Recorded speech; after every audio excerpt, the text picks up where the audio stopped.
الفاظ میں کوئی وزن نہیں ہے۔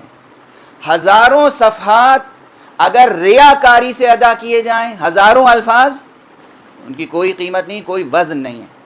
اور ایک لفظ پورے اخلاص کے ساتھ ادا کر دیا جائے، ایک لفظ، اس کی بے پناہ تاثیر۔ غور فرما رہے ہیں آپ؟ اسی لیے سب سے زیادہ اہمیت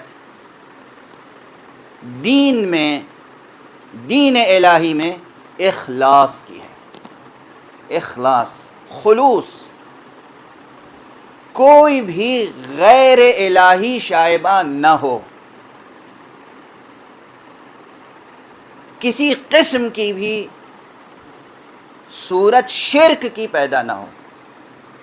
یہ جو ریا کی تعریف معلوم ہے نا کیا ہے؟ ریا یعنی کوئی عمل دکھاوے کا ہو۔ ریا شرک کی قسموں میں سے ایک قسم ہے۔ آپ سمجھتے ہیں کہ بت کا پوجنا شرک ہے؟ کوئی شخص نماز پڑھ رہا ہو، جس طرح سے اس کی آواز ہے، معمولی انداز، جو معمولی کا مطلب یہ ہے کہ جو عام طور پر اس کا انداز ہے، اسٹائل ہے، آواز ہے، اس میں نماز پڑھ رہا ہے، مسجد میں ہے۔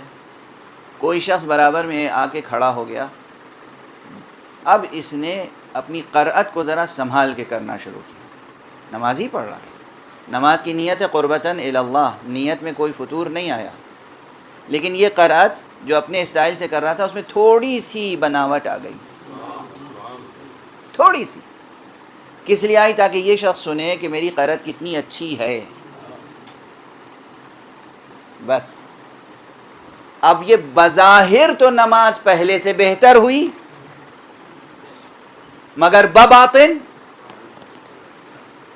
اصلا باطل، ساقط الاعتبار، ساقط الحیثیت، میزان الہی میں اس نماز کی کوئی حیثیت نہیں رہ گئی۔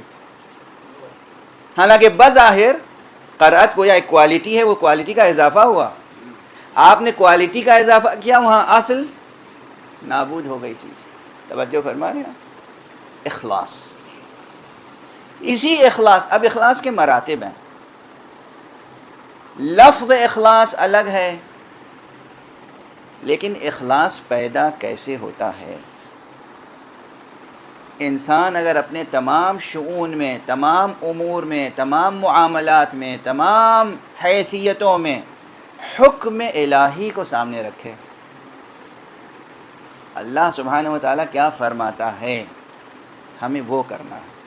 یعنی اپنے نفس کو، اپنے قلب کو، اپنے ذہن کو، اپنی عقل کو، اپنی سوچ کو، اپنے تمام قوا کو، اپنی تمام قوتوں کو پابند حکم الہی کرنے کی ریاضت کرتا رہے۔ ریاضت یعنی جیسے آپ کی ہندوستانی زبان میں کہتے ہیں تپسیا، محنت،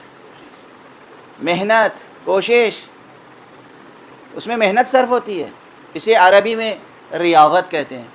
یہ ریاضت معمولی سی باتوں میں ریاضت ہوتی ہے،